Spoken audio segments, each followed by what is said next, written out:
Hi అండి, అందరికీ welcome to MS vlogs. అందరూ ఎలా ఉన్నారు ఫ్రెండ్స్? బాగున్నారా?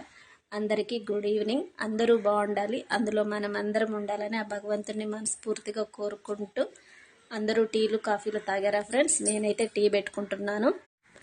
నాకైతే పెద్దగా టీలు కాఫీలు అలవాట్లేదు ఫ్రెండ్స్. కాకపోతే జలుబు చేయడం వల్ల గొంతులో బాగాలేదని చెప్పేసి వేడివేడిగా తాగాలనిపించి చక్కెర యూస్ చేయకుండా అల్లం బెల్లం కాంబినేషన్తో టీ పెట్టుకుంటున్నాను. మీలో ఎంతమందికి అల్లం బెల్లం కాంబినేషన్తో టీ ఇష్టమో కామెంట్ చేయండి.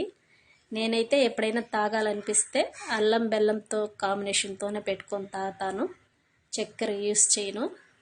టీలు కాఫీలు ఎక్కువ తాగనని చెప్పాను కదా, తాగాలనిపించినప్పుడు మాత్రం ఇలా సగం కప్పు మాత్రమే పోసుకున్నాను. చూడండి ఫ్రెండ్స్, టీలకి కాఫీలకి ఎంత దూరంగా ఉంటే అంత మంచిదని చెప్పేసి నా ఒపీనియన్. అందుకనే నేను పెద్దగా తాగాలనిపించినప్పుడు మాత్రం అల్లం బెల్లంతోనే పెట్టుకుంటున్నాను. టీ మాత్రం సూపర్గా ఉంది ఫ్రెండ్స్. మీరు కూడా ట్రై చేయండి. వీడియో నచ్చితే లైక్ చేయండి, షేర్ చేయండి అండ్ సబ్స్క్రైబ్ చేసుకోండి అబ్బా.